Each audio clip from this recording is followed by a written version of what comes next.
Rheumatology weak ನ 2ನೇ ಶೋಗೆ ಸ್ವಾಗತ. ಈಗಾಗಲೇ ನಿಮಗೆ ಗೊತ್ತಿರೋ ಹಂಗೆ ನಾವು ಮೊದಲನೇ ಶೋ ಅಲ್ಲಿ ಡಾಕ್ಟರ್ ಧರ್ಮಾನಂದ್ ಹಾಗೂ ಡಾಕ್ಟರ್ ಮಹೇಂದ್ರನಾಥ್ ಅವ್ರ ಜೊತೆ ರುಮಟಾಯ್ಡ್ ಆರ್ಥರೈಟಿಸ್ ಬಗ್ಗೆ ಡಿಸ್ಕಸ್ ಮಾಡಿದ್ವಿ. ಈ ರುಮಟಾಲಜಿ ವೀಕ್ ಅಲ್ಲಿ ಇದನ್ನು ಆಯೋಜಿಸಿದವರು integrated health and well being council ಹಾಗೂ ಇಂಡಿಯನ್ ರುಮಟಾಲಜಿ ಅಸೋಸಿಯೇಷನ್. ಇದು 7 ಭಾಷೆಗಳಲ್ಲಿ ನಡೀತಾ ಇದೆ. ಇವತ್ತಿನ ದಿವಸ ನಾವು ಆಂಕಿಲೋಸಿಂಗ್ ಸ್ಪಾಂಡಿಲೈಟಿಸ್ ಬಗ್ಗೆ ಮಾತಾಡೋಣ. ಇವತ್ತಿನ ಹೋಸ್ಟ್ ನಾನು ಧೀರಜ್ ಎಂವಿ. ನನ್ನ ಬಗ್ಗೆ ಒಂದು ಸಣ್ಣ ಇಂಟ್ರೊಡಕ್ಷನ್ ಕೊಡೋದಾದ್ರೆ, ಒಬ್ಬ ಇಂಜಿನಿಯರ್ ಟರ್ನ್ಡ್ ಜರ್ನಲಿಸ್ಟ್. ಈಗಾಗಲೇ Tiranga TV, India Ahead News, Asiaville news ಹೀಗೆ ಮುಂತಾದ ನ್ಯೂಸ್ ಮೀಡಿಯಾ ಹೌಸಸ್ ಅಲ್ಲಿ ವರ್ಕ್ ಮಾಡಿದ್ದೀನಿ. ಇವತ್ತಿನ ಟಾಪಿಕ್ ಡಿಸ್ಕಸ್ ಮಾಡಕ್ಕೆ ನಮ್ಮ ಗೆಸ್ಟ್ ನ ಇಂಟ್ರೊಡ್ಯೂಸ್ ಮಾಡೋಣ. ಮೊದಲನೇದಾಗಿ doctor Chandrashekara S, chief rheumatologist and immunologist, Chandre rheumatology and immunology centre and research, Bengaluru. Doctor Chandrashekara, welcome to the show sir. Thank you. ಮತ್ತೊಬ್ರು doctor Ramesh Jois, consultant rheumatologist, Vikram hospital, Bengaluru. Doctor Ramesh, welcome to the show. ನಮಸ್ಕಾರ. Ramesh sir, ನಾನು ನಿಮ್ಮಿಂದ್ರನೇ ಶುರು ಮಾಡ್ತೀನಿ. ಇವಾಗ ಸಾಮಾನ್ಯವಾಗಿ ನಮ್ಗೆ ಸ್ಪಾಂಡಿಲೈಟಿಸ್ ರಿಲೇಟೆಡ್ ಸಿಂಪ್ಟಮ್ಸ್ ಗಳು ಬಂದ್ರೆ, ಇವಾಗ ಬೆನ್ನೋವು ಇರ್ಬೋದು, ಕುತ್ತಿಗೆ ನೋವು ಇರ್ಬೋದು, ಸೊಂಟ ನೋವು ಇರ್ಬೋದು, ಜನರಲಿ ಒಂದು ಕನ್ವೆನ್ಷನಲ್ ಹ್ಯಾಬಿಟ್ ಏನಿದೆ ಅಂದ್ರೆ, ಮೂಳೆ ಸಂಬಂಧಿತವಾದ ಸಿಂಪ್ಟಮ್ ಆಗಿರೋದ್ರಿಂದ ಆರ್ಥೋಪೆಡಿಷಿಯನ್ ಹತ್ರ ಹೋಗೋ ಒಂದು ವಾಡಿಕೆ ಇದೆ. ಸೊ ಯಾವಾಗ ಆರ್ಥೋಪೆಡಿಷಿಯನ್ ಹತ್ರ ಹೋಗ್ಬೇಕು ಈ ತರ ರಿಲೇಟೆಡ್ ಸಿಂಪ್ಟಮ್ಸ್ ಬಂದಾಗ, ಅಥವಾ ಯಾವಾಗ ನಾವು ಡೈರೆಕ್ಟ್ಲಿ ರುಮಟಾಲಜಿಸ್ಟ್ ಹತ್ರ ಬರ್ಬೇಕು, ಇಲ್ಲ ಆರ್ಥೋ ನಮಗೆ ರುಮಟಾಲಜಿಸ್ಟ್ ಹತ್ರ ರೆಫರ್ ಮಾಡ್ತಾರ? ಇದ್ರ ಬಗ್ಗೆ ನಿಮ್ಮ ಥಾಟ್ ಏನ್ ಸರ್? ಸೊ ಮೊದಲನೇದಾಗಿ ಸಾಮಾನ್ಯ ಜನಕ್ಕೆ ಆರ್ಥೋಪೆಡಿಕ್ಸ್ ಹತ್ರ ಹೋಗ್ಬೇಕು, ರುಮಟಾಲಜಿಸ್ಟ್ ಹತ್ರ ಹೋಗ್ಬೇಕು ಗೊತ್ತಿರೋದಿಲ್ಲ. ಪರ್ಟಿಕ್ಯುಲರ್ಲಿ ರುಮಟಾಲಜಿಸ್ಟ್ ಹತ್ರ ಬರ್ಬೇಕು ಅನ್ನೋ ಒಂದು ಐಡಿಯಾ ಇರೋದಿಲ್ಲ. ಯಾಕೆಂದ್ರೆ ಇನ್ನು ಬಹಳಷ್ಟು ಜನಕ್ಕೆ ರುಮಟಾಲಜಿಸ್ಟ್ ಅಂದ್ರೆ ಯಾರು, ರುಮಟಾಲಜಿಸ್ಟ್ ಏನೇನ್ ನೋಡ್ತಾರೆ ಕಾಯಿಲೆಗಳು ಅನ್ನೋ ಅರಿವೇ ಇಲ್ಲ ಸುಮಾರು ಜನಕ್ಕೆ. ಸೊ ಹಾಗಾಗಿ ಆರ್ಥೋಪೆಡಿಕ್ಸ್ ನವ್ರ ಹತ್ರ ಹೋದ್ರೆ ಖಂಡಿತ ತಪ್ಪಿಲ್ಲ. ಯಾರು ನೋಡಿದ್ರು ಪರವಾಗಿಲ್ಲ, ಫಿಸಿಷಿಯನ್ ನೋಡಿದ್ರು ಪರವಾಗಿಲ್ಲ, ಆರ್ಥೋಪೆಡಿಕ್ಸ್ ಅವ್ರು ನೋಡಿದ್ರು ಪರವಾಗಿಲ್ಲ. ಬಹಳಷ್ಟು ಸಲ ಡಯಾಗ್ನೋಸಿಸ್ ಆದ್ಮೇಲೆ ಕೂಡ ಬರ್ತಾರೆ. ಬಟ್ ಮುಖ್ಯವಾಗಿ ಒಂದ್ಸಲ ಡಯಾಗ್ನೋಸ್ ಆದ್ಮೇಲೆ, ಆಂಕಿಲೋಸಿಂಗ್ ಸ್ಪಾಂಡಿಲೈಟಿಸ್ ಡಯಾಗ್ನೋಸ್ ಆದ್ಮೇಲೆ ರುಮಟಾಲಜಿಸ್ಟ್ ಕೇರ್ ಅಲ್ಲಿ ಇರುವಂತದ್ದು ಒಳ್ಳೇದು. ಯಾಕೆಂದ್ರೆ ಇದು ಒಂದು ದಿನದ ಕಾಯಿಲೆ ಅಲ್ಲ, ಇದು ಬಹಳ ವರ್ಷಗಳು ನಮ್ಮಲ್ಲಿ ಇರುವಂತದ್ದು. ಸೊ ಹಾಗಾಗಿ ಲಾಂಗ್ ಟರ್ಮ್ ಕೇರ್ ಅನ್ನೋದು ಏನಿದೆ, ಈ ಕಾಯಿಲೆಗೆ ಸಂಬಂಧಪಟ್ಟ ಹಾಗೆ ಬರೀ ಬೆನ್ನಿಗೆ ಸಂಬಂಧಪಟ್ಟಿದ್ದಿಲ್ದೇ ಇರ್ಬೋದು, ಕುತ್ತಿಗೆಗೆ ಸಂಬಂಧಪಟ್ಟಿದ್ದಿಲ್ದೇ ಇರ್ಬೋದು, ದೇಹದ ಹಲವು ಭಾಗಗಳಿಗೆ, ಉದಾಹರಣೆ ಕಣ್ಣಿರ್ಬೋದು, ಚರ್ಮದಲ್ಲಿರ್ಬೋದು, ಇಂಟೆಸ್ಟೈನ್ಸ್ ಅಲ್ಲಿ ಇರ್ಬೋದು, ಬೇರೆ ಎಲ್ಲ ಕಡೆ ಕಾಣಿಸ್ಕೊಳ್ಳೋದ್ರಿಂದ ಕೆಲವರಲ್ಲಿ ಒಬ್ಬ ರುಮಟಾಲಜಿಸ್ಟ್ ಆದ್ರೆ ಇದಕ್ಕೆ ಒಂದು ಪರಿಪೂರ್ಣ ಟ್ರೀಟ್ಮೆಂಟ್ ಕೊಡ್ಬೋದು ಅನ್ನೋದು ನನ್ನ ನಂಬಿಕೆ. ಸೊ ಹಾಗಾಗಿ ಫಸ್ಟ್ ಡಯಾಗ್ನೋಸಿಸ್ ಯಾರು ಮಾಡ್ತಾರೆ ಮುಖ್ಯ ಅಲ್ಲ, ಡಯಾಗ್ನೋಸ್ ಆದ್ಮೇಲೆ ಯಾರು ನೋಡ್ತಾರೆ ಅನ್ನೋದು ಮುಖ್ಯ. So long term follow up ಅಲ್ಲಿ ರುಮಟಾಲಜಿಸ್ಟ್ ಹತ್ರ ಇರೋದು ಒಳ್ಳೇದು ಅಂತ ನನ್ನ ಅಭಿಪ್ರಾಯ. Okay, thank you sir. Sir, ಇವಾಗ ನಾನು ಡಾಕ್ಟರ್ ಚಂದ್ರಶೇಖರ್ ಹತ್ರ ಬರ್ತೀನಿ. ಸರ್, ಒಂದು ಇಂಟ್ರೊಡಕ್ಷನ್ ಮೂಲಕ ಶುರು ಮಾಡೋದಾದ್ರೆ, ಈ ಆಂಕಿಲೋಸಿಂಗ್ ಸ್ಪಾಂಡಿಲೈಟಿಸ್ ಅಂದ್ರೆ ಏನು ಸರ್? ಆಮೇಲೆ ನಮ್ಮ ದೇಶದಲ್ಲಿ ಇದು ಎಷ್ಟು ಕಾಮನ್ ಆಗಿದೆ? ಆಂಕಿಲೋಸಿಂಗ್ ಸ್ಪಾಂಡಿಲೈಟಿಸ್ ಅನ್ನು ಒಂದು ನಾವು ಆಟೋ ಇಮ್ಯೂನ್ ರುಮ್ಯಾಟಿಕ್ ಡಿಸೀಸ್ ಅಂತ ಹೇಳ್ತಾ ಇದ್ರೆ, ಬಾಡಿ ಇಮ್ಯೂನ್ ಸಿಸ್ಟಮ್ ವ್ಯತ್ಯಾಸ ಆಗಿ ಬರ್ತಕ್ಕಂತಹ ಒಂದು ಜಾಯಿಂಟ್ಸ್ ನ ಕಾಯಿಲೆ. ಇದು ಸಾಮಾನ್ಯವಾಗಿ ಪ್ರಮುಖವಾಗಿ ಬೆನ್ನು ಮೂಳೆಯಲ್ಲಿರ್ತಕ್ಕಂತಹ ಜಾಯಿಂಟ್ಸ್ ಗಳಿಗೆ ಅಫೆಕ್ಟ್ ಆಗುತ್ತೆ. ಅಂದ್ರೆ ಸ್ಯಾಕ್ರೋಯಿಲಿಯಾಕ್ ಜಾಯಿಂಟ್ ಅಂತ ಹೇಳ್ತೀವಿ, ಅಂದ್ರೆ ಇದರ ನಮ್ಮ ಹಿಂಭಾಗದಲ್ಲಿ ಇರ್ತಕ್ಕಂಥ ಜಾಯಿಂಟ್. ಅದರ ಜೊತೆಯಲ್ಲಿ ಏನು ಬೆನ್ನು ಮೂಳೆಗಳು ಮೂವ್ ಆಗ್ಲಿಕ್ಕೆ ಏನು ಸಪರೇಟ್ ಸಣ್ಣ ಸಣ್ಣ ಜಾಯಿಂಟ್ಸ್ ಗಳಿದೆ, ಆ ಜಾಯಿಂಟ್ಸ್ ಗಳಿಗೆ ಅಫೆಕ್ಟ್ ಆಗತಕ್ಕಂಥ ಒಂದು ಕಾಯಿಲೆ. ಇದನ್ನ ನಾವು ಯಾವಾಗ ಬೆನ್ನಿನಿಂದ ಸ್ಟಾರ್ಟ್ ಆಗಿ ಬೇರೆ ಜಾಯಿಂಟ್ಸ್ ಗಳಿಗೆ ಅಫೆಕ್ಟ್ ಆದಾಗ ನಾವು ಅದನ್ನ ಆಂಕಿಲೋಸಿಂಗ್ ಸ್ಪಾಂಡಿಲೈಟಿಸ್ ಅಂತ ಕರಿತೇವೆ. ಈಗ ಇನ್ನೊಂದು ಹೊಸ ಟರ್ಮ್ ಕೂಡ ಇದೆ, ಅಂದ್ರೆ ಬೆನ್ನಿನ ಮೂಳೆಗಳಲ್ಲಿ ಅಷ್ಟೊಂದು ಬದಲಾವಣೆ ಇರೋದಿಲ್ಲ, ಬಟ್ ಮೂಳೆಗಳಲ್ಲಿ ಅರ್ಥ್ರೈಟಿಸ್ ತರ ಬರುತ್ತೆ. ಅದಕ್ಕೆ ನಾನ್ ಆಕ್ಸಿಯಲ್ ಸ್ಪಾಂಡ್ಲೋ ಅರ್ಥ್ರೋಪತಿ ಅಂತ ಹೇಳ್ತೇವೆ. ಅಂದ್ರೆ ಟರ್ಮ್ ಏನಾದ್ರೂ ಇದ್ಕೊಳ್ಳಿ, ಇದರಲ್ಲಿ ಪ್ರಿಡಾಮಿನೆಂಟ್ ಪ್ರಾಬ್ಲಮ್ ಏನಂದ್ರೆ ಬೆನ್ನುನಲ್ಲಿ ಇರ್ತಕ್ಕಂತಹ ಸಂಧಿಗಳ ಮೇಲೆ ಇನ್ಫ್ಲಮೇಷನ್ ಅಂದ್ರೆ ಒಂದು ತರ ಅರ್ಥ್ರೈಟಿಸ್ ತರ ಆಗಿ ಈ ಒಂದು ಕಾಯಿಲೆ ಬರುತ್ತೆ. ಬಟ್ ಇದರಲ್ಲಿ ಬರೀ ಬೆನ್ನು ಮೂಳೆ ಅಷ್ಟೇ ಅಲ್ಲದೆ, ರಮೇಶ್ ಅವರು ಹೇಳಿದಾಗೆ ಕಣ್ಣಿಗೂ ಕೂಡ ಕೆಲವು ಸಲ ತೊಂದರೆ ಆಗುತ್ತೆ, ಸ್ಕಿನ್ ಅಲ್ಲಿ ಕೂಡ ಕೆಲವು ರ್ಯಾಷಸ್ ಬರುತ್ತೆ, ಲೂಸ್ ಮೋಷನ್ಸ್ ಅಥವಾ ಇರ್ರೆಗ್ಯುಲರ್ ಬವೆಲ್ ಹ್ಯಾಬಿಟ್ಸ್ ಕೂಡ ಇರುತ್ತೆ. ಅಪರೂಪವಾಗಿ ತುಂಬಾ ದಿವಸ ಹಾಗೆ ಬಿಟ್ರೆ ಕೆಲವು ಸಲ ಅಯೋರ್ಟಿಕ್ ರಿಗರ್ಜಿಟೇಷನ್ ಅಂತ ಕೆಲವು ಸಲ ಸಣ್ಣ ಹಾರ್ಟ್ ಕೂಡ ಇಶ್ಯೂಸ್ ಆಗುತ್ತೆ. ಬಟ್ ಅದು ಬಹಳ ರೇರ್. ಈ ಒಂದು ಆಂಕಿಲೋಸಿಂಗ್ ಸ್ಪಾಂಡಿಲೈಟಿಸ್ ಅಂತಕ್ಕಂಥ ಈ ಒಂದು ಕಾಯಿಲೆ ಒಂದು HLA-B27 ಅಂತ ಒಂದು ಜೀನ್ಸ್ ನ ಸಂಬಂಧದಿಂದ ಬರುತ್ತೆ. ಅಂದ್ರೆ ಆ B27 ಇರ್ತಕ್ಕಂಥ ಎಲ್ರಿಗೂ ಬರೋದಿಲ್ಲ. B27 ಇದ್ದಾಗ ಆ ಒಂದು ಜನಸಂಖ್ಯೆಗಳಲ್ಲಿ ಒಂದು 10% ಜನಕ್ಕೆ ಈ ಒಂದು ಕಾಯಿಲೆ ಬರುತ್ತೆ. ನಾವು ಇದಕ್ಕೆ HLA-B27 ಜೀನ್ ಅಸೋಸಿಯೇಟೆಡ್ ಡಿಸೀಸ್ ಅಥವಾ ಆಂಕಲೋಸಿಂಗ್ ಸ್ಪಾಂಡಿಲೈಟಿಸ್ ಅಂತ ಹೇಳ್ತೇವೆ. ಓಕೆ ಸರ್, ಈ HLA-B27 ಇಂದಾನೆ ನಾನು ರಮೇಶ್ ಜೋಯ್ಸ್ ಸರ್ ಹತ್ರ ಬರ್ತೀನಿ. ಸರ್, ಇದು ಮೇನ್ ಏನಕ್ಕೆ ಬರುತ್ತೆ ಸರ್? ಅಂದ್ರೆ ಹೆರಿಡಿಟ್ರಿನಾ ಅಥವಾ ಈ ಜೀನ್ಸ್ ಇರೋರಿಗೆ ಬರುತ್ತಾ, ಅಥವಾ ಇದ್ರ ಮೇನ್ ರೀಸನ್ ಏನ್ ಸರ್? ನಾರ್ಮಲ್ ಸೆಡೆಂಟರಿ ಲೈಫ್ ಸ್ಟೈಲ್ ಇಂದ ಬರುತ್ತಾ? So what you think sir, ಇದ್ರ ಕಾರಣ ಏನ್ ಸರ್? And more light on HLA-B27 genes. Sure. So HLA-B27 ಅನ್ನುವಂಥದ್ದು ಸಾಮಾನ್ಯವಾಗಿ HLA-B27 ಇದ್ದಾಕ್ಷಣಕ್ಕೆ ಕಾಯಿಲೆ ಇದೆ ಅಂತಲ್ಲ. ಇದು ಬಹಳಷ್ಟು ಜನರಲ್ಲಿ ಇರುವಂತ ತಪ್ಪು ಕಲ್ಪನೆ. ಕೆಲವರು ಬೇರೆ ಒಂದು ಬ್ಯಾಕ್ ಪೇನ್ಗೋಸ್ಕರ ಹೋದಾಗ ಯಾರೋ ಒಬ್ರು HLA-B27 ಟೆಸ್ಟ್ ಮಾಡಿಬಿಟ್ಟು ಅದನ್ನ ರಿಪೋರ್ಟ್ ನೋಡ್ಬಿಟ್ಟು ನಿಮ್ಗೆ ಆಂಕಲೋಸಿಂಗ್ ಸ್ಪಾಂಡಿಲೈಟಿಸ್ ಇದೆ ಅಂತ ಹೇಳಿ ಕಳಿಸಿರೋದು ಉಂಟು. ಅದರಿಂದ ಬಹಳಷ್ಟು ಜನಕ್ಕೆ ಆತಂಕ ಆಗೋದು ಉಂಟು. ಯಾಕಂದ್ರೆ ನೀವು ಆಂಕಲೋಸಿಂಗ್ ಸ್ಪಾಂಡಿಲೈಟಿಸ್ ಬಗ್ಗೆ ಓದ್ಬಿಟ್ಟಾಗ ಅದ್ರಲ್ಲಿ ಬರೋದನ್ನೆಲ್ಲ ನೋಡ್ಕೊಂಡು ನನಗೆ HLA-B27 ಇದೆ, ಅದರಿಂದ ಕಾಯಿಲೆ ಇದೆ ಅನ್ನೋದು ತಪ್ಪು. ಚಂದ್ರಶೇಖರ್ ಅವ್ರು ಹೇಳಿದ ಹಾಗೆ HLA-B27 ಅನ್ನೋದು ಒಂದು ಜೀನ್ ಅಷ್ಟೇನೆ. ಇದು ಒಂದು 10% ನಾರ್ಮಲ್ ಜನರಲ್ಲಿ ಕೂಡ ಇರುತ್ತೆ. ಕಾಯಿಲೆ ಇಲ್ಲದೆ ಇರುವಂತಹ ನಾರ್ಮಲ್ ಜನರಲ್ಲಿ ಕೂಡ ಇರಬಹುದು. ಆದರೆ HLA-B27 ಇದ್ದವರಲ್ಲಿ, ಪಾಸಿಟಿವ್ ಇದ್ದವರಲ್ಲಿ ಹೆಚ್ಚಾಗಿ ಆಂಕಲೋಸಿಂಗ್ ಸ್ಪಾಂಡಿಲೈಟಿಸ್ ಕಾಣೋದು ಒಂದು ನೋಡಿದೀವಿ ನಾವು. ಸೊ ಹಾಗಾಗಿ HLA-B27 ಇದ್ದವರಲ್ಲಿ ಬರುವಂತ ಚಾನ್ಸಸ್ ಉಂಟು. ಆದರೆ ಬರೀ HLA-B27 ಇದ್ದು ಬೇರೆ ಏನು ಸಿಂಪ್ಟಮ್ಸ್ ಇದ್ದಾಕ್ಷಣಕ್ಕೆ ನಿಮಗೆ ಕಾಯಿಲೆ ಇದೆ ಅನ್ನೋದು ಸುಳ್ಳು. ಸೊ ಹಾಗಾಗಿ ಇದೆರಡೂ ಬಹಳ ಇಂಪಾರ್ಟೆಂಟ್ ನಾವು ಡಿಫ್ರೆನ್ಶಿಯೇಟ್ ಮಾಡ್ಕೊಳ್ಳೋದು. ಸೊ ಹಾಗಾಗಿ HLA-B27 ಅನ್ನೋದು ಒಂದು ಟೆಸ್ಟ್ ಡಾಕ್ಟರ್ಗಳಿಗೆ ಸಹಾಯ ಆಗುತ್ತೆ ಹೊರತು it is not a diagnostic test. ಬರೀ ಅದೊಂದು ಟೆಸ್ಟ್ ಇಟ್ಕೊಂಡು ನನಗೆ ಕಾಯಿಲೆ ಇದೆ ಅಂತ ಹೇಳೋದು ಒಂದು ತಪ್ಪು ವಿಷಯ. ಸೊ ಇದು ಜೆನೆಟಿಕ್ ಪ್ರಿಡಿಸ್ಪೊಸಿಷನ್, ಅಂದ್ರೆ ನಮ್ಮಲ್ಲಿ ಆ ಜೀನ್ಸ್ ಇದ್ದಾಗ ಆ ಕಾಯಿಲೆ ಬರುವ ಸಾಧ್ಯತೆಗಳು ಹೆಚ್ಚು. ಅದರಲ್ಲೂ ಕಾಯಿಲೆ ಅಂದ್ರೆ ಎಲ್ಲರಿಗೂ ಒಂದು ಸಿವಿಯಾರಿಟಿ ಇರೋದಿಲ್ಲ, ಸೇಮ್ ಸಿವಿಯಾರಿಟಿ ಇರೋದಿಲ್ಲ. ಯಾವುದೇ ಒಂದು ಕಾಯಿಲೆ ತಗೊಂಡ್ರೆ, ಉದಾಹರಣೆಗೆ ಇವಾಗ ಡಯಾಬಿಟೀಸ್ ತಗೊಳ್ಳಿ, ಕೆಲವರಿಗೆ ಮಾತ್ರೆ ಕೊಟ್ರೆ ಸಾಕು, ಇನ್ನೊಂದು ಎಂಡ್ ಆಫ್ ದ ಸ್ಪೆಕ್ಟ್ರಮ್ ಕೆಲವರಿಗೆ ಇನ್ಸುಲಿನ್ ಹಾಕಿದ್ರೂ ಸಾಲೋದಿಲ್ಲ. ಸೊ ಯಾವುದೇ ಒಂದು ಕಾಯಿಲೆ ತಗೊಂಡ್ರೆ ಒಂದು ಸ್ಪೆಕ್ಟ್ರಮ್ ಇದೆ, ಮೈಲ್ಡ್ ಇಂದ ಸಿವಿಯರ್ ವರ್ಗು. ಅದೇ ತರ ಈ ಕಾಯಿಲೆ ಕೂಡ ಅಷ್ಟೇನೆ. ಬೆನ್ನು ನೋವು ಬಂದವ್ರಿಗೆಲ್ಲರಿಗೂ severe form of ankylosing spondylitis ಇರೋದಿಲ್ಲ. ಆ ಮೈಲ್ಡರ್ ಫಾರ್ಮ್ಗೆ ಚಂದ್ರಶೇಖರ್ ಅವರು ಇನ್ನೊಂದು ಹೆಸರು ಕೊಟ್ಟಿದ್ದು ನಾನ್ ರೇಡಿಯೋಗ್ರಾಫಿಕ್ ಸ್ಪಾಂಡಿಲೋ ಆರ್ಥರೈಟಿಸ್ ಅಂತ. ಸೊ ಹಾಗಾಗಿ mild form to severe form ಎಲ್ಲನೂ ಮ್ಯಾನಿಫೆಸ್ಟ್ ಆಗ್ಬೋದು. ಕೆಲವರಿಗೆ ಬಹಳ ಮೈಲ್ಡ್ ಆಗಿರ್ಬೋದು, ಕೆಲವರಿಗೆ ಸಿವಿಯರ್ ಇರ್ಬೋದು. ಮತ್ತೆ ಇನ್ನೊಂದು ಇಂಪಾರ್ಟೆಂಟ್ ವಿಷಯ, HLA-B27 ಇಲ್ದೇವರಲ್ಲೂ ಇರ್ಬೋದು. ಸೊ ಕೆಲವರು ಇವಾಗ ಬ್ಲಡ್ ಟೆಸ್ಟ್ ಮಾಡಿಬಿಟ್ಟು ನಿನಗೆ HLA-B27 ಇಲ್ಲ, ನಿನಗೆ ಆಂಕಲೋಸಿಂಗ್ ಸ್ಪಾಂಡಿಲೈಟಿಸ್ ಇಲ್ಲ ಅಂತ ಹೇಳೋದು ತಪ್ಪು. ಸೊ HLA-B27 ಇಲ್ಲದೆ ಕೂಡ ಆಂಕಲೋಸಿಂಗ್ ಸ್ಪಾಂಡಿಲೈಟಿಸ್ ಇರುವಂತವ್ರು ಬಹಳಷ್ಟು ಜನ ಮಂದಿ ಇದ್ದಾರೆ. ಸೊ ಹಾಗಾಗಿ HLA-B27 is not a diagnostic test, it is a suggestive test. HLA-B27 ಇದ್ದವರಲ್ಲಿ ಚಾನ್ಸಸ್ ಜಾಸ್ತಿ. ಹಾಗೇನೆ HLA-B27 ನಾರ್ಮಲ್ 10% ನಾರ್ಮಲ್ ಪಾಪ್ಯುಲೇಷನ್ ಅಲ್ಲಿ ಕೂಡ ಇರ್ಬೋದು. ಓಕೆ ಸರ್, ಇದರಲ್ಲಿ ಇಸ್ ಇಟ್ ಅಂದ್ರೆ ಇವಾಗ ಗಂಡಸರು ಮೋರ್ ಪ್ರೋನ್ ಫಾರ್ ದಿಸ್, ಅಥವಾ ಒಂದು ಪರ್ಟಿಕ್ಯುಲರ್ ಏಜ್ ಗ್ರೂಪ್ ಅವರು ಇದಕ್ಕೆ ಜಾಸ್ತಿ ಪ್ರೋನ್ ಆಗಿರ್ತಾರೆ ಅನ್ನೋದೇನಾದ್ರೂ ಇದೆಯಾ ಸರ್? ಹೌದು, ಈ ಆಂಕಲೋಸಿಂಗ್ ಸ್ಪಾಂಡಿಲೈಟಿಸ್ ಒಂಥರ ಪ್ರಿಡಾಮಿನೆಂಟ್ಲಿ ಮೆನ್ಸ್ ಡಿಸೀಸ್ ಅಂತ ಹೇಳ್ತೀವಿ. ಅಂದ್ರೆ ಗಂಡಸರಲ್ಲಿ ಜಾಸ್ತಿ ಇರುತ್ತೆ. ಇದೊಂದು ಈಕ್ವೇಶನ್ ತಗೊಂಡ್ರೆ ಒಂದು 3 to 4 ಗಂಡಸರಿಗಿದ್ರೆ 1 or 2 ಲೇಡೀಸ್ಗೆ ಇರ್ತಕ್ಕಂಥ ಚಾನ್ಸಸ್ ಇದೆ.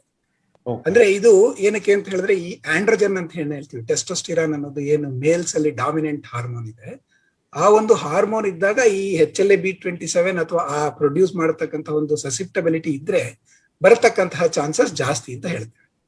ಪ್ಲಸ್ ಇದು it comes in younger age group. ಇದು ಬಂದು ಸಾಮಾನ್ಯವಾಗಿ 18ರಿಂದ 32 ವರ್ಷದೊಳಗೆ ಬರ್ತಕ್ಕಂಥ ಚಾನ್ಸಸ್ ತುಂಬಾ ಜಾಸ್ತಿ. ಅಂದ್ರೆ ಈ ಕಾಯಿಲೆ ಪೀಕ್ ಯೂಶಲಿ 18 to 30 years ಅಲ್ಲಿ ಫಸ್ಟ್ ಪೀಕ್ ಬರುತ್ತೆ, ಆಮೇಲೆ ಇಟ್ ವಿಲ್ ಸೆಟಲ್ ಡೌನ್.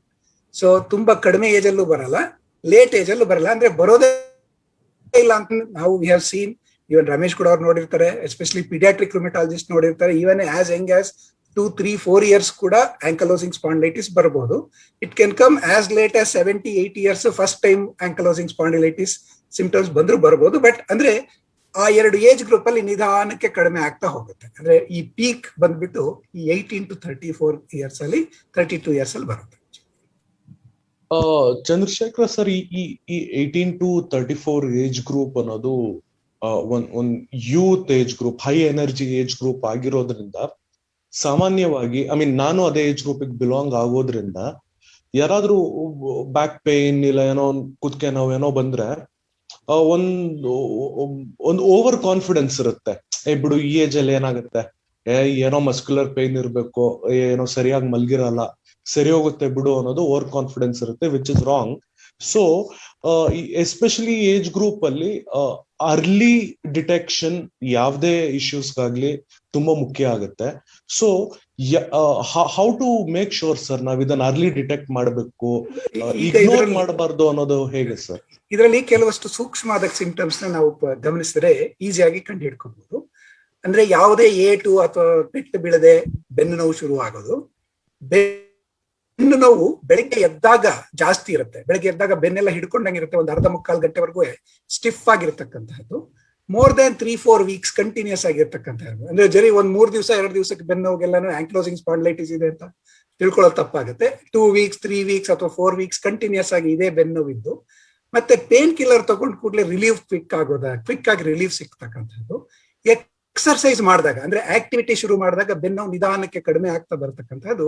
ಈ ಬೆನ್ನು ನೋವು ಯೂಶಲ್ ಆಗಿ ಬೇರೆ ತರಹದ ಬೆನ್ನು ನೋವಿಂದ ಡಿಫ್ರೆಂಟ್ ಆಗಿ ಬರುತ್ತೆ. ಅಂದ್ರೆ ಈಗ ಸ್ಲಿಪ್ ಡಿಸ್ಕ್ ಇದ್ರೆ ಅಥವಾ ಮಸಲ್ ಟೇರ್ ಆಗಿದ್ರೆ ಅಥವಾ ಲಿಗಮೆಂಟ್ಸ್ ಇಂಜುರಿ ಆಗಿ ಆ ತರ ಬಂದು ಬೆನ್ನು ನೋವು ಬಂದಾಗ ಬೆನ್ನು ನೋವು ರೆಸ್ಟ್ ಅಲ್ಲಿ ಇದ್ದಾಗ ಕಡಿಮೆ ಆಗುತ್ತೆ.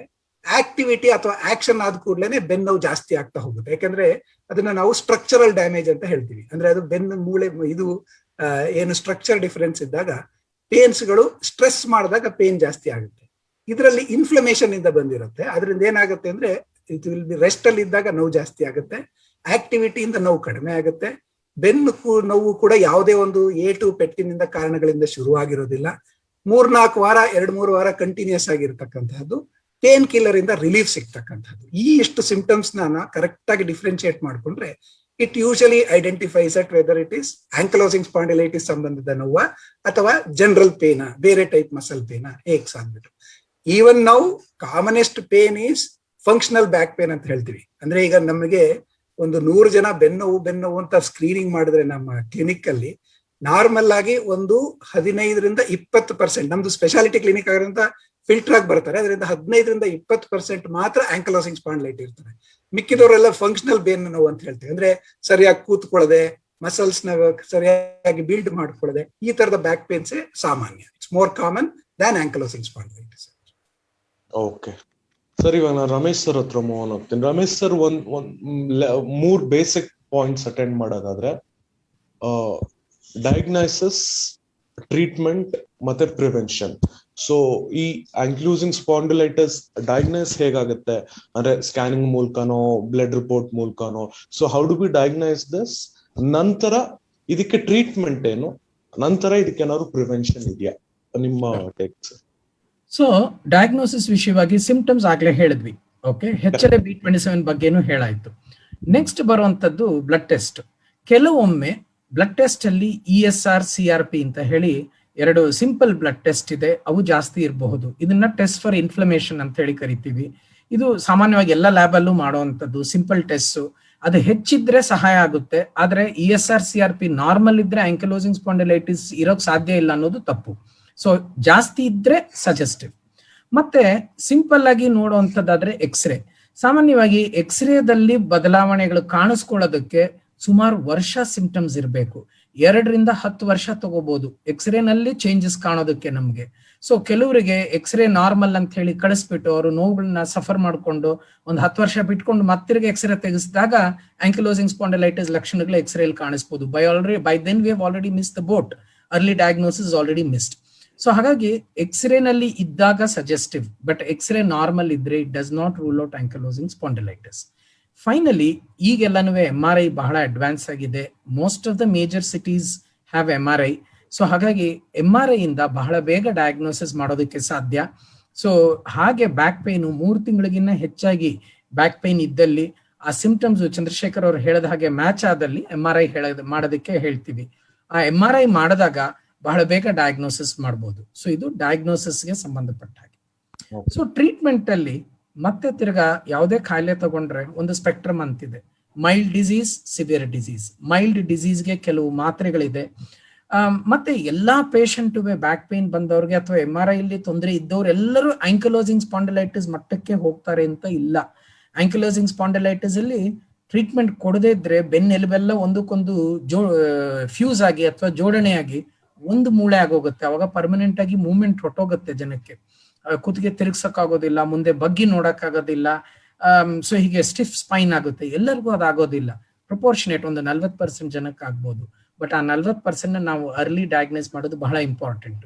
ಸೊ ಹಾಗಾಗಿ ಟ್ರೀಟ್ಮೆಂಟ್ ಅಲ್ಲೂ ಮೊದಲು ಸಿಂಪಲ್ ಟ್ರೀಟ್ಮೆಂಟ್ ಅಂದ್ರೆ ನೋವಿನ ಮಾತ್ರೆಗಳು ಕೊಡ್ತೀವಿ, ಆಂಟಿ ಇನ್ಫ್ಲಮೇಟರೀಸ್ ಕೊಡ್ತೀವಿ. ಹಾಗೇನೆ ಕೆಲವು ರುಮಟಾಲಜಿನಲ್ಲಿ ಉಪಯೋಗಿಸುವಂತ ಮಾತ್ರೆಗಳು ಸಲ್ಫಾಸಾಲಜಿನ್ ಅಂತ ಹೇಳ್ತೀವಿ, ಅಂತದೆಲ್ಲ ಅರ್ಲಿ ಸ್ಟೇಜಸ್ ಅಲ್ಲಿ ಕೊಟ್ಟು ನೋಡ್ತೀವಿ. ಕೆಲವರಿಗೆ ಅದರಿಂದನೂ ಉಪಯೋಗ ಆಗುತ್ತೆ, ಪ್ರಾಬ್ಲಮ್ ಕಮ್ಮಿ ಆಗ್ಬಿಡುತ್ತೆ. ಆದ್ರೆ ಯಾರಲ್ಲಿ ಅದ್ರ ರೆಸ್ಪಾನ್ಸ್ ಇರೋದಿಲ್ವೋ, ಮತ್ತೆ ಪರ್ಸಿಸ್ಟೆಂಟ್ ಇರುತ್ತೋ, ಮತ್ತೆ ಸಿವಿಯರ್ ಇನ್ಫ್ಲಮೇಷನ್ ಇರುತ್ತೋ ಅಂತವರಿಗೆ ಈಗ ಹಲವಾರು ಇಂಜೆಕ್ಷನ್ಸ್ ಬಂದಿದೆ. ಅದನ್ನ ಬಯೋಲಾಜಿಕ್ಸ್ ಅಂತ ಹೇಳಿ ಕರಿತೀವಿ. ಡ್ರಿಪ್ಸ್ ಆಗಿ ಹಾಕೊಳ್ಳುವಂತ ಇಂಜೆಕ್ಷನ್ ಇದೆ. ಇನ್ಸುಲಿನ್ ತರ ನಾವೇ ಮನೆಯಲ್ಲಿ ತಗೊಳ್ಳೋಂತ ಇಂಜೆಕ್ಷನ್ಸ್ ಇದೆ. ವಾರದಲ್ಲಿ ಒಂದ್ಸಲ ತಗೊಳ್ಳೋಂಥದ್ದಿದೆ, 15 ದಿವಸಕ್ಕೆ ಒಂದ್ಸಲ ತಗೊಳ್ಳೋಂಥದ್ದಿದೆ, ಒಂದು ತಿಂಗಳಲ್ಲಿ ಒಂದೇ ಒಂದು ಇಂಜೆಕ್ಷನ್ ತಗೊಳ್ಳೋಂಥದ್ದಿದೆ. ಸೊ ಟ್ರೀಟ್ಮೆಂಟ್ ಬಹಳ ಅಡ್ವಾನ್ಸ್ ಆಗಿದೆ. ಇದು ಮುಖ್ಯ ಏನಂದ್ರೆ, ಒಂದು ಇದರಿಂದ ನೋವು ಕಮ್ಮಿ ಆಗುತ್ತೆ, ಸ್ಟಿಫ್ನೆಸ್ ಕಮ್ಮಿ ಆಗುತ್ತೆ, ಮೂವ್ಮೆಂಟ್ ಇಂಪ್ರೂವ್ ಆಗುತ್ತೆ. ಮತ್ತೆ ಅರ್ಲಿ ಸ್ಟೇಜಸ್ ಅಲ್ಲಿ ಕೊಟ್ರೆ ಕಾಯಿಲೆ ಜಾಸ್ತಿ ಆಗೋದನ್ನ ತಪ್ಪಿಸ್ಬೋದು. ಇದು ಎಲ್ಲದಕ್ಕಿಂತ ಇಂಪಾರ್ಟೆಂಟು. ಯಾಕೆಂದ್ರೆ ಇಷ್ಟು ವರ್ಷ ಇದ್ದಿದ್ದು ಬರೀ ನೋವಿನ ಮಾತ್ರೆಗಳಿಂದ ಕಾಯಿಲೆ ಹೆಚ್ಚಾಗೋದನ್ನ ತಪ್ಸಕ್ ಸಾಧ್ಯ ಇರ್ತಿರ್ಲಿಲ್ಲ. ಅದು ಮೊಮೆಂಟರಿ ಸಿಂಪ್ಟಮ್ ರಿಲೀಫ್ ಕೊಡೋದು ಅಷ್ಟೇನೆ. ವೆರಸ್ ಈ ಬಯೋಲಾಜಿಕ್ಸ್ ಕೊಟ್ಟಾಗ ಕಾಯಿಲೆ ಜಾಸ್ತಿ ಆಗೋದನ್ನ ಅರ್ಲಿ ಸ್ಟೇಜಸ್ ಅಲ್ಲಿ ಕೊಟ್ರೆ ಸ್ಪೈನಲ್ ಫ್ಯೂಷನ್, ಮುಂದಕ್ಕೆ ಮೂಳೆಗಳು ಒಂದಕ್ಕೊಂದು ಜೋಡಣೆ ಆಗೋದು ಅಥವಾ ಜಾಯಿನ್ ಆಗೋದನ್ನ ತಪ್ಪಿಸ್ಬೋದು. ಇದು ದಿಸ್ ಹ್ಯಾಸ್ ರೆವಲ್ಯೂಷನೈಸ್ಡ್. ಸೊ ಹೇಳೋದಾದ್ರೆ ಸಣ್ಣ ಒಂದು ವರ್ಡಲ್ಲಿ, biologics have revolutionised the treatment of ankylosing spondylitis. There is something which can make a big change to patient care. ಮತ್ತೆ ನಿಮ್ಮ ಕೊನೆಯ ಪ್ರಶ್ನೆ ಇದ್ದಿದ್ದು ಪ್ರಿವೆನ್ಷನ್. ಇದು ಆಟೋ ಇಮ್ಯೂನ್ ಡಿಸೀಸ್ ಆದ್ರಿಂದ ಅದನ್ನ ಬರದೇ ಇರೋ ಹಾಗೆ ಮಾಡೋದಕ್ಕೆ ನಮ್ಮಿಂದ ಸಾಧ್ಯ ಇಲ್ಲ. ಬರೋ ಹಾಗಿದ್ರೆ ಬಂದೇ ಬರುತ್ತೆ. ಸೊ ಹಾಗಾಗಿ ಬಂದಾಗ ಏನ್ ಮಾಡ್ಬೋದು ಅನ್ನೋದ್ರಲ್ಲಿ ಆಬ್ವಿಯಸ್ಲಿ ಒಂದು ಅರ್ಲಿ ಡಯಾಗ್ನೋಸಿಸ್, ಎರಡನೇದು ಅಪ್ರಾಪ್ರಿಯೇಟ್ ಟ್ರೀಟ್ಮೆಂಟ್, ಮೂರನೇದು life style. So life style ಅಲ್ಲಿ ಕೆಲವು ಬದಲಾವಣೆಗಳನ್ನ ಮಾಡ್ಕೊಂಡ್ರೆ ಖಂಡಿತ ಇಂಪಾರ್ಟೆಂಟು. ಅದರಲ್ಲಿ ಒಂದು ಸ್ಮೋಕಿಂಗ್. ಸೊ ಸ್ಮೋಕಿಂಗ್ ಬಿಡೋದು ಬಹಳ ಇಂಪಾರ್ಟೆಂಟ್. ಯಾಕಂದ್ರೆ ಸುಮಾರು ರುಮಟಲಾಜಿಕಲ್ ಡಿಸೀಸಸ್, ರುಮಟಾಲಜಿಲಿ ಬರುವಂತ ಕಾಯಿಲೆಗಳು ಸ್ಮೋಕರ್ಸ್ ಅಲ್ಲಿ ಸಿವಿಯರ್ ಇರುತ್ತೆ compare to non smokers. So ಹಾಗಾಗಿ ನಮ್ಮ ಲೈಫ್ ಸ್ಟೈಲ್ ಅಲ್ಲಿ ಒಂದು ಸ್ಮೋಕಿಂಗ್ ಬಿಡೋದು ಬಹಳ ಮುಖ್ಯ. ಎರಡನೇದು exercise, regular exercise, spinal exercise ಅಂತಾನೆ, ಬ್ಯಾಕ್ ಎಕ್ಸಸೈಸ್ ಅಂತ ಇದಕ್ಕೋಸ್ಕರ ಅಂತಾನೆ ಸಪರೇಟ್ ಎಕ್ಸಸೈಸಸ್ ಇದೆ. ಅದನ್ನ ರೆಗ್ಯುಲರ್ ಆಗಿ ಮಾಡೋದ್ರಿಂದ ಆಬ್ವಿಯಸ್ಲಿ ಬ್ಯಾಕ್ ಫ್ಲೆಕ್ಸಿಬಿಲಿಟಿ ಇಂಪ್ರೂವ್ ಆಗುತ್ತೆ. ಮತ್ತೆ ಮೂರನೇದು obviously long term care with rheumatologist is required. ಯಾಕಂದ್ರೆ ಕೆಲವರಿಗೆ ಎಸ್ಪೆಷಲಿ ಸಿವಿಯರ್ ಫಾರ್ಮ್ ಇದ್ದವರಿಗೆ ಒಂದ್ಸಲ ಬಂದ್ರೆ ಇದು ಲೈಫ್ ಲಾಂಗ್ ಇರುವಂತ ಕಾಯಿಲೆ.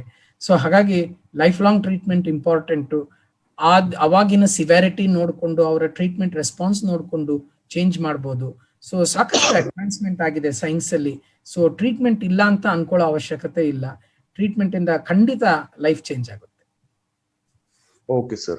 ನೀವು ಇಮ್ಯುನಿಟಿ ಬಗ್ಗೆ ಮಾತಾಡಿರೋದ್ರಿಂದ, immunity is directly related to ಇವಾಗಿನ ಕೋವಿಡ್ಗೆ.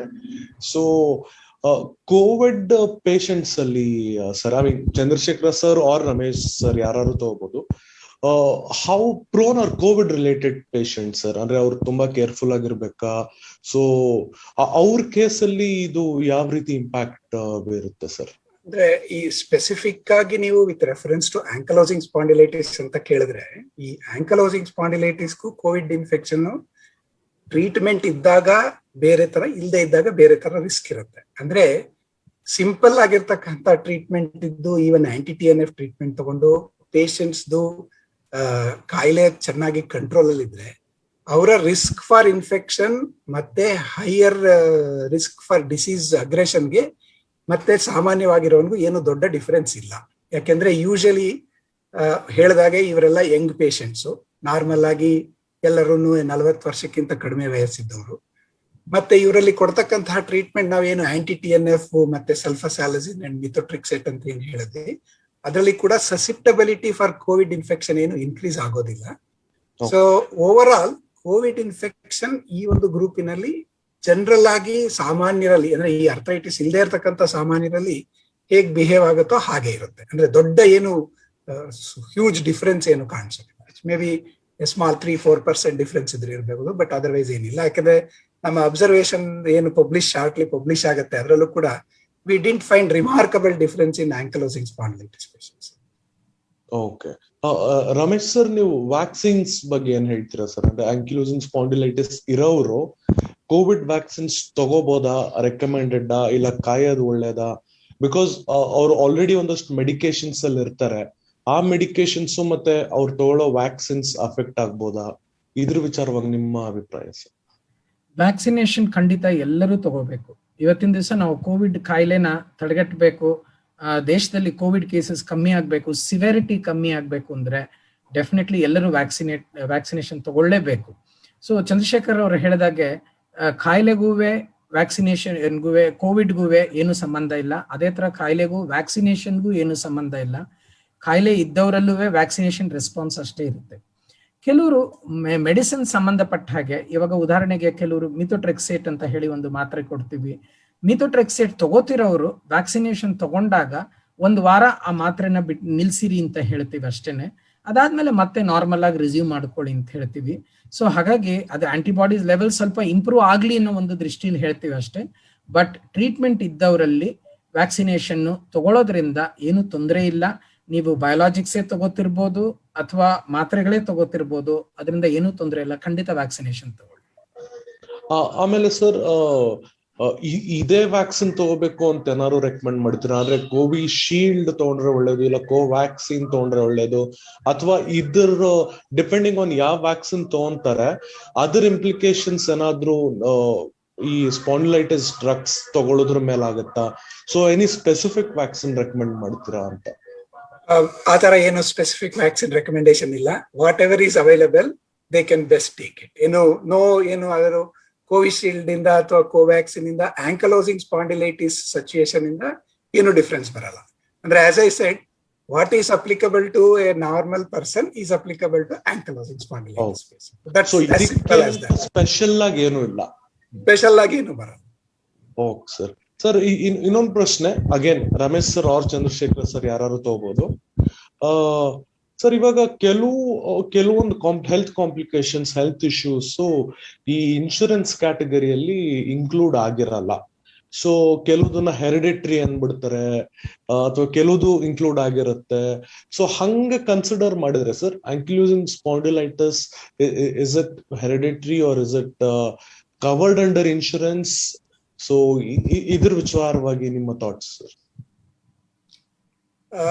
ಆಂಕಲೋಸಿಂಗ್ ಸ್ಪಾಂಡಿಲೈಟಿಸ್ ನ ಹೆರಿಡಿಟರಿ ಡಿಸೀಸ್ ಅನ್ನೋದು ದೊಡ್ಡ ತಪ್ಪು. ಯಾಕೆಂದ್ರೆ ಹೆರಿಡಿಟರಿ ಡಿಸೀಸ್ ಅಂತ ಏನ್ ಹೇಳ್ತೀವಿ ಅಂದ್ರೆ, ಆ ಜೀನ್ಸ್ ಇದ್ದಾಗ, ಆ ಕಾಯಿಲೆ ಬಂದಾಗ ಮಾತ್ರ ನಾವು ಅದಕ್ಕೆ ಹೆರಿಡಿಟರಿ ಡಿಸೀಸ್ ಅಂತ ಡೆಫಿನೇಷನ್ ಪ್ರಕಾರ ಹೇಳೋದು. ರಮೇಶ್ ಅವರು ಆಗ್ಲೇ ಹೇಳಿದ್ರು, ಆಂಕಲೋಸಿಂಗ್ ಸ್ಪಾಂಡಿಲೈಟಿಸ್ ನಲ್ಲಿ HLA-B27 ಅಸೋಸಿಯೇಟೆಡ್, ಅದಿಲ್ಲದೆ ಹೋದ್ರೂ ಕೂಡ ಆಂಕಲೋಸಿಂಗ್ ಸ್ಪಾಂಡಿಲೈಟಿಸ್ ಬರಬಹುದು.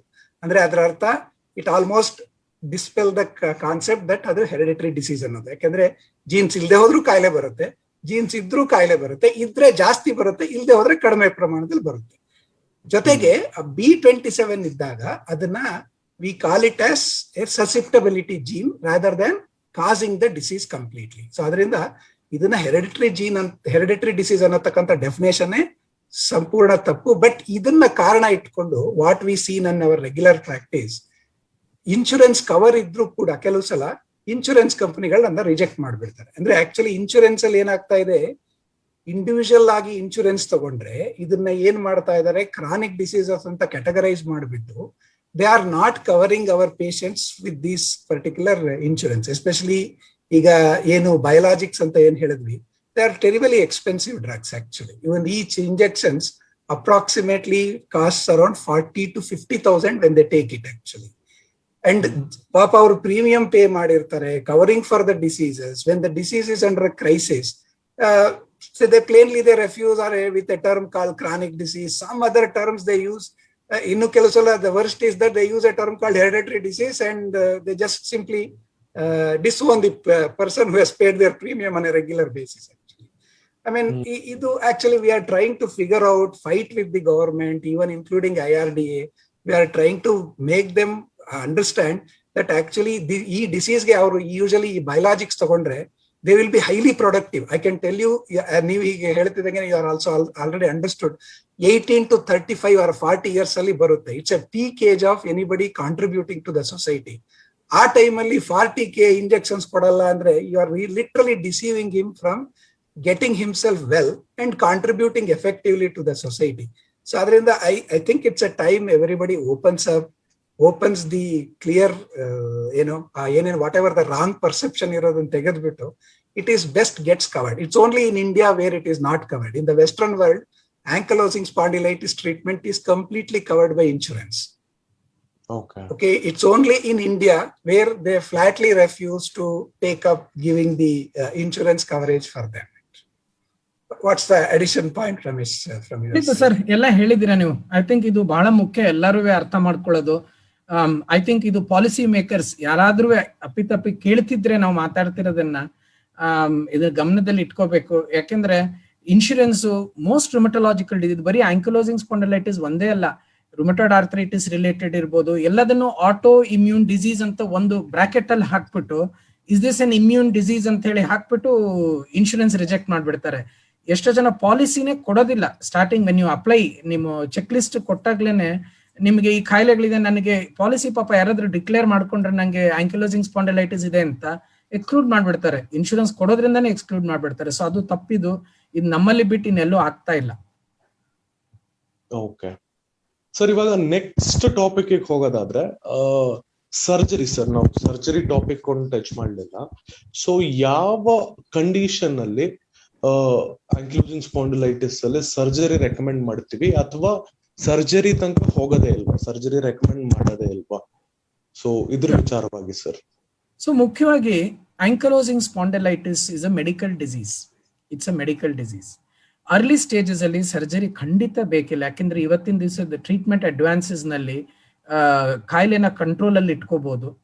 ಯಾರಲ್ಲಿ ಸರ್ಜರಿ ಬೇಕಾಗುತ್ತೆ ಅಂದ್ರೆ ಡಿಸೀಸ್ ಕಂಪ್ಲೀಟ್ಲಿ ಅಡ್ವಾನ್ಸ್ ಆಗಿ ಅರ್ಲಿ ಸ್ಟೇಜಸ್ ಅಲ್ಲಿ ಅವ್ರಿಗೆ ಟ್ರೀಟ್ಮೆಂಟ್ ಸಿಗದೆ ಬೆನ್ನೆಲುಬು ಪೂರ್ತಿ ಒಂದಕ್ಕೊಂದು ಜಾಯಿನ್ ಆಗಿ ಫ್ಯೂಸ್ ಆಗಿ, ಆ fusion if it is in the wrong position, ಕೆಲವರಿಗೆ ಕುತ್ತಿಗೆ ಫ್ಯೂಸ್ ಆಗಿ ಹೀಗೆ ಪೂರ್ತಿ ಬಗ್ ಹೋಗಿರುತ್ತೆ, ಕುತ್ತಿಗೆ ಹೀಗೆ ಎತ್ತಿ ಮೇಲೆ ಮುಂದೆ ನೋಡಕ್ಕಾಗೋದಿಲ್ಲ, ಎದುರುಗಡೆ ಹೀಗೆ ನೋಡಕ್ಕಾಗಲ್ಲ, ಅವ್ರ ತಲೆ ಹೀಗೆ ಬಗ್ ಹೋಗಿರುತ್ತೆ. ಅಂಥವರಲ್ಲಿ ಕರೆಕ್ಟಿವ್ ಸರ್ಜರಿ ಮಾಡಿ ನೆಕ್ ನ ಸ್ಟ್ರೈಟ್ ಮಾಡ್ಬೋದು, ಸೊ ದಟ್ ಅಟ್ ಲೀಸ್ಟ್ ಅವ್ರಿಗೆ ಸ್ಟ್ರೈಟ್ ವಿಷನ್ ಇರುತ್ತೆ ಅಂತ. ಆದ್ರೆ ಅದು ನಾರ್ಮಲ್ ನೆಕ್ ಮೂವ್ಮೆಂಟ್ ಕೊಡೋದಿಲ್ಲ. ಅದರಿಂದ ನೀವು ಮತ್ತೆ ತಿರ್ಗಾ ಈ ಕಡೆ ಎಡಗಡೆ ಬಲಗಡೆ ತಿರ್ಗದಾಗ್ಲಿ ಮುಂದೆ ಬಗ್ಗದಾಗ್ಲಿ ಮಾಡಕ್ಕಾಗಲ್ಲ. ಸ್ಟಿಫ್ ನೆಕ್ ಇರುತ್ತೆ, ಬಟ್ ಸ್ಟ್ರೈಟ್ ನೆಕ್ ಇರುತ್ತೆ. ಸೊ ಈ ತರ 1-2-3 ರೇರ್ ಇನ್ಸ್ಟೆನ್ಸಸ್ ಇದೆ where surgery may be helpful, but otherwise there is no surgical correction that is strongly recommended for the disease. ಮುಖ್ಯವಾಗಿ ಇದು ಮೆಡಿಕಲ್ ಟ್ರೀಟ್ಮೆಂಟ್, ಮುಖ್ಯವಾಗಿ ಅರ್ಲಿ ಸ್ಟೇಜಸ್ ಅಲ್ಲಿ treatment ಕೊಡೋದು important. Okay sir. Chandrashekar sir, ನಿಮ್ಮ closing remarks overall ನಮ್ಮ topic ಬಗ್ಗೆ wrap up ಮಾಡೋದಾದ್ರೆ. Ankylosing spondylitis is a simple disease, easy to diagnose and can be treated. Ankylosing spondylitis ಇದ್ದಕ್ಕೆ ಏನೋ ಕಾಯಿಲೆ ಬಂದ್ಬಿಡ್ತು, ಇನ್ ಜೀವನವೇ ಹಾಳಾಯ್ತು ಅನ್ನತಕ್ಕಂಥದ್ದು ಮನಸ್ಸಿಂದ ತೆಗೆದುಕೋಬೇಕು. ಇದು ಓನ್ಲಿ 3 to 5% ಅಥವಾ 10% ಪೇಷಂಟ್ಸ್ ಮಾತ್ರ ತುಂಬಾ ಸಿವಿಯರ್ ಆಗುತ್ತೆ. ಕರೆಕ್ಟ್ ಆಗಿ ಮ್ಯಾನೇಜ್ ಮಾಡಿದ್ರೆ ಈವನ್ ಆ 3% to 5% ಪೇಷಂಟ್ಸ್ ಕೂಡ ಡಿಸೀಸ್ ಸಿವಿಯರ್ ಆಗಲ್ಲ. ಮೇನ್ಲಿ ಮಿಸ್ ಆಗಿ ಡಯಾಗ್ನೋಸಿಸ್ ಆಗದೆ ಏನೇನೋ ಎಕ್ಸ್ಪೆರಿಮೆಂಟ್ಸ್ ಮಾಡ್ಕೊಂಡು ಲಾಂಗ್ ಎಕ್ಸ್ಟೆಂಡ್ ಮಾಡೋದ್ರಿಂದ ಈ ತರ ಪ್ರಾಬ್ಲಮ್ಸ್ ಆಗುತ್ತೆ. ಅದನ್ನ ಅವಾಯ್ಡ್ ಮಾಡಕ್ಕೆ one should be aware of the problem, one should quickly get diagnosis ಬೇಗ ಮಾಡಿಸ್ಕೋಬೇಕು, and treatment should be appropriately followed. Okay, thank you doctor Chandrashekar sir, ನಮ್ಗೆ ಇಷ್ಟೆಲ್ಲ ಇನ್ಸೈಟ್ ಶೇರ್ ಮಾಡಿದ್ದಕ್ಕೆ. ಡಾಕ್ಟರ್ ರಮೇಶ್ ಸರ್, ನಿಮ್ಮ ಕ್ಲೋಸಿಂಗ್ ರಿಮಾರ್ಕ್ಸ್ ಸರ್. ಸೊ ಹಾಗಾಗಿ ಹೇಳಿದಂಗೆ ಬಹಳ ಮುಖ್ಯವಾಗಿ ಬ್ಯಾಕ್ ಪೇನ್ ಬಂತು ಅಂತ ಎಲ್ಲರಿಗೂ ಒಂದೇ ಬ್ಯಾಕ್ ಪೇನ್ ಅಂತ ಅನ್ಕೋಬೇಡಿ. ಡೆಫಿನೆಟ್ಲಿ 40-45 ವಯಸ್ಸಿನ ಕೆಳಗಡೆ ಇರೋರು ಪರ್ಸಿಸ್ಟೆಂಟ್ ಆಗಿ 3 ತಿಂಗಳಿಗಿನ್ನ ಹೆಚ್ಚಾಗಿ ನಿಮಗೆ ಬ್ಯಾಕ್ ಪೇನ್ ಇದ್ರೆ ಖಂಡಿತ ಡಾಕ್ಟರ್ ಹತ್ರ ಹೋಗಿ. ರುಮಟಾಲಜಿಸ್ಟ್ ಹತ್ರನೇ ಹೋಗ್ಬೇಕು ಅಂತಿಲ್ಲ, ಯಾಕಂದ್ರೆ ಬಹಳಷ್ಟು ಕಡೆ ರುಮಟಾಲಜಿಸ್ಟೇ ಇಲ್ಲ, ಸಿಗೋದು ಕಷ್ಟ. ಸೊ ಆರ್ಥೋಪೆಡಿಕ್ ಡಾಕ್ಟರ್ ಆದ್ರೂ ಸರಿ, ಫಿಸಿಷಿಯನ್ ಡಾಕ್ಟರ್ ಆದ್ರೂ ಸರಿ, ಡಯಾಗ್ನೈಸ್ ಆಗೋದು ಇಂಪಾರ್ಟೆಂಟ್ ಅಷ್ಟೇನೆ.